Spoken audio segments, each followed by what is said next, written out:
নমস্কার বন্ধুরা, আশা করি সবাই ভীষণ ভালো আছো। আর বাইরে প্রচণ্ড বৃষ্টি হচ্ছে, আর এইরকম ওয়েদারে কিন্তু চটপটা খেতে মন চায়। তাই তোমাদের সঙ্গে আমি একটা দারুণ রেসিপি শেয়ার করছি, যেটা হচ্ছে এগ চিকেন হাক্কা নুডলস। প্রথমে দেখো আমি চাউমিনগুলোকে সেদ্ধ করে নিচ্ছি। এটা কিন্তু হাক্কা নুডলসই, নর্মাল যে চাউমিন হয় তা না, এগুলো একটু মোটা হয় এই চাউমিনটা। সেদ্ধ করে তারপর আমি এটাকে জল ঝরিয়ে নেবো।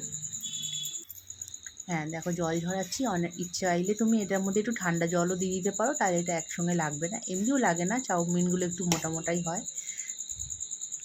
তারপর দেখো আমি দুটো ডিম নিয়েছি, তোমরা এখানে তিনটে চারটেও নিতে পারো তোমাদের পছন্দ মতন। নিয়ে আমি এটাকে ভুজিয়া বানিয়ে নিচ্ছি। খুব সামান্য পরিমাণে তেল দিয়েছিলাম, তারপর আবার অল্প একটু তেল দিয়ে আমি পেঁয়াজ কুচি, আমি তিনটে বড় বড় পেঁয়াজ নিয়েছি, কাঁচা লঙ্কাটা নিয়েছি আমি আমার আন্দাজ মতো, তোমরা যে যেরকম ঝাল খাও সেরকম নেবে।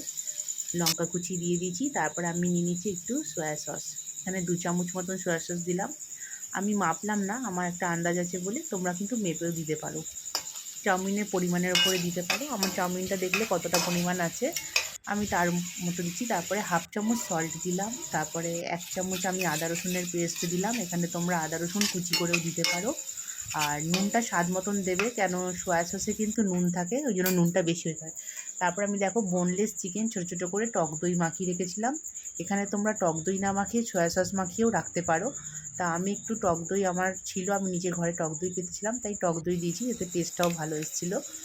তারপর দেখো আমি সামান্য একটু হলুদ দিয়েছিলাম, ওটা দিতে পারো নাও দিতে পারো। আর হাফ চামচ মতো লঙ্কার গুঁড়ো দিয়েছিলাম, এতে কালারটাও ভালো হবে আর একটু ঝাল ঝাল হয়, একটু টেস্টও হবে, যেহেতু চটপটা করছি। বাচ্চাদের জন্য বানালে ঝালটা অ্যাভয়েড করতে পারো। এবার ভালো করে কষবো। এবার দেখো আমি কিন্তু এতে জল দিইনি, কেন দই দেওয়া ছিল তো, তার জন্য ওর থেকে জল বেরিয়েছে। এবার চাপা দিয়ে দিয়েছিলাম, ঢাকাটা খুললাম, দেখো অনেকটা কিন্তু জলটা কমে গেছে এবং তেলটা ছেড়ে দিয়েছে। এরকম করে একটু ভাজি ভাজি করে নিতে হবে। আর চিকেনটা দেখে নিতে হবে সেদ্ধ হয়েছে কিনা। সোয়া সস মাখিয়ে রাখলে কিন্তু চিকেনগুলো এমনি খুব তাড়াতাড়ি সেদ্ধ হয়ে যায়। আমি টক দই মাখিয়ে রেখেছিলাম, তাতে টেস্টটা আরও সুন্দর হয়েছিল। তারপরে আমি চাউমিনগুলো সেদ্ধ করে যে চাউমিনগুলো রেখেছিলাম সেগুলো আমি মিশিয়ে দেখো ভালো করে নেড়ে চেড়ে নিচ্ছি।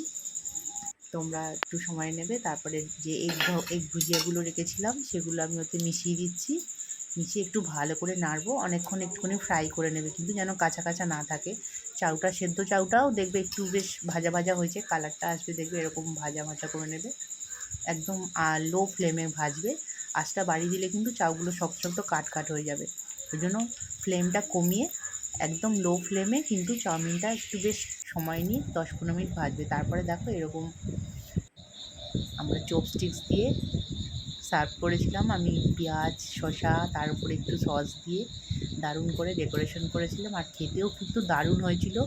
তোমরা এইভাবে ট্রাই করে আমাকে অবশ্যই কমেন্ট করে জানিও তোমাদের কেমন লাগলো এবং রেসিপিটা কেমন হলো।